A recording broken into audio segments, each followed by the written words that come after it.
NWS 방송 시청자 여러분 안녕하십니까? 종합뉴스를 시작하겠습니다. 먼저 오늘의 주요 뉴스입니다.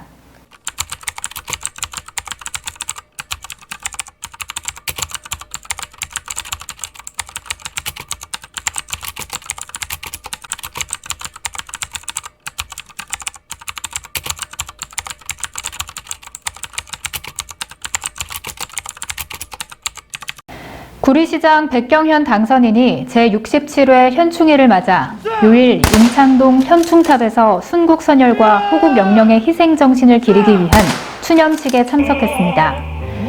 올해 현충일 추념식은 코로나19로 인해 지난 2019년 이후 3년 만에 개최됐습니다.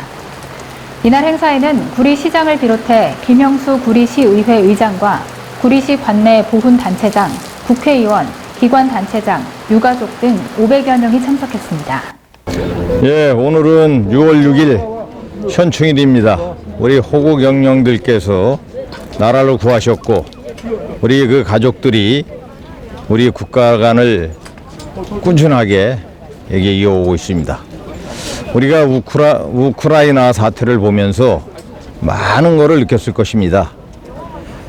러시아가 침공을 하지 않는다라고 세계 만방에 고하고도 결국은 국력이 약하면은 이렇게 침략을 당하게 되어 있습니다. 우리나라도 경제력, 국방력을 키우고 위기력을 키워서 나라를 지키시고 우리 호국영령들의 숭고한 정신을 반드시 받들어서 이 나라 강산을 또다시 적군으로부터 침범하지 않도록 우리 굳건한 자세로 이 나라를 지켜야겠습니다. 여야 할 거 없이 국가관을 올바르게 가지고 우리 모두 함께 이 나라를 꼭 지켜서 우리 자손 만대 미래의 아름다운 우리 옥토를 지켜내 주시기를 간곡히 부탁드리면서 구리시장 당선인으로서 구리시 발전과 나라의 발전을 위해서 최선을 다하겠습니다. 여러분, 오늘 6월 6일 현충일 절대 호국영령들의 정신을 잊지 말아 주시길 바랍니다. 감사합니다. 남양주시 조광한 시장이 3일 청악밸리 리조트 개장식에서 개장 3주년을 맞아 다양한 기념 행사를 축하했습니다.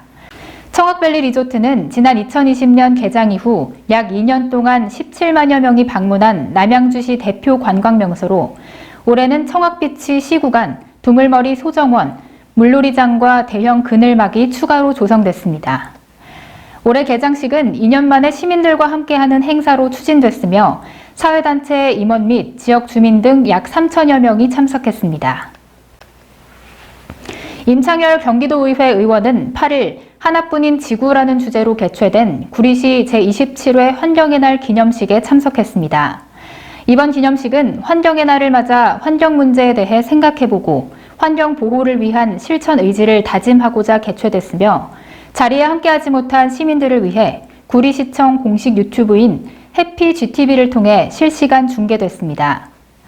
임 의원은 기후위기에 대응하고 지속 가능한 사회로 나아가기 위해서는 환경의 가치가 중심이 되는 새로운 패러다임으로 전환해야 한다며 시민들의 적극적인 참여와 실천을 강조했습니다. 경기도 구리 남양주 교육지원청 교육자원봉사센터는 지난 3일 진건중 전교생을 대상으로 2022년 전교생과 함께하는 교육자원봉사 행사를 진행했습니다. 이번 행사는 교육자원봉사센터에서 직접 프로그램을 구성하고 모든 진건중 학생들이 참여했으며 학교 정규 교육과정에서 배울 수 없던 다양한 놀이체험 활동을 통해 학생들의 활발한 참여와 호응을 이끌어냈습니다. 센터는 앞으로도 학생들이 함께 호흡할 수 있는 다양한 프로그램을 구성해 지역사회와 함께하는 교육활동을 활발하게 진행할 계획이라고 말했습니다. 영월군은 6월 3일 최근 적은 강수량 및 고온으로 타들어가는 농촌 현장의 가뭄 해소를 위해 복례산 정상에서 비를 염원하는 기우제를 시행했습니다.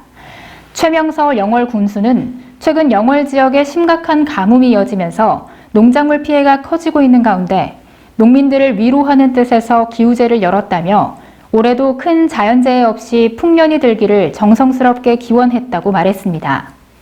군에 따르면 영농 현장의 가뭄을 해소하고자 농업연수가 부족한 농가들에게 양수기, 스프링클러 등 가뭄 대책 장비 및 자재를 180 6농가에 지원했으며 추가로 129농가를 지원해 피해를 최소화할 계획이라고 말했습니다. 현역 최고령 MC인 송혜 선생이 8일 향년 95세의 나이로 자택에서 별세했습니다. 고인은 61세 때인 1988년부터 약 35년간 KBS 전국 노래자랑 진행을 맡아왔고 지난 4월 최고령 TV 음악 프로그램 진행자로 기네스 세계 기록에 등재됐습니다.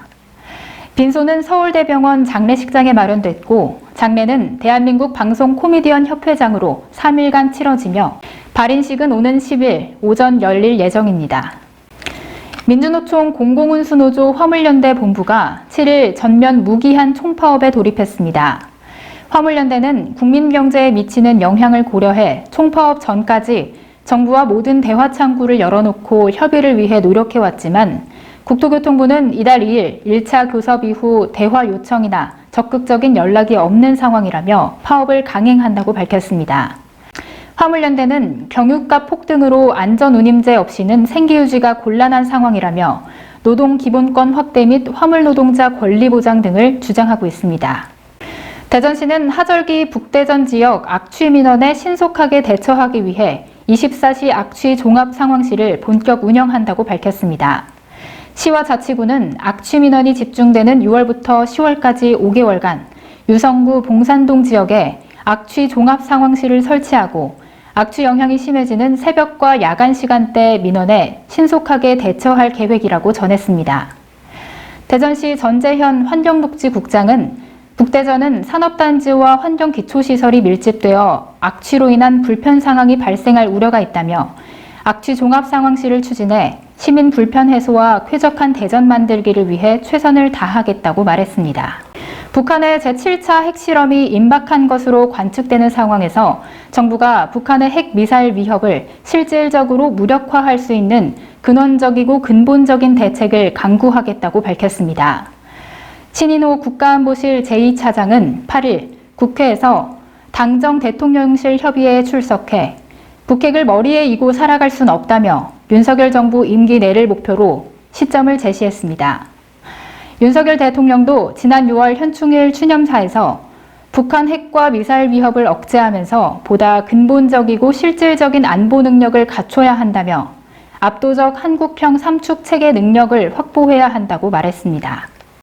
러시아가 우크라이나 점령지에서 곡물 60만 톤을 훔치고 이들 가운데 일부를 제3국에 수출까지 했다는 주장이 나왔습니다. 로이터 통신에 따르면 우크라이나 농업생산자 조합의 데니스 마르추크 부회장은 8일 우크라이나 TV에 출연해 이같이 밝히면서 우크라이나 정부가 이에 대해 러시아에게 보상을 요구할 것이라고 말했습니다. 한편 서방 국가들은 러시아가 흑해 항구를 통한 우크라이나의 곡물 수출을 차단해 전 세계를 식량 위기로 몰아넣고 있다고 비난했습니다. 오늘은 아침부터 단비가 오고 있습니다. 적정량의 비가 와서 가뭄 해가를 기대해 봅니다. 시청자 여러분, 오늘 뉴스는 여기까지입니다. 감사합니다. 아나운서 정현수였습니다.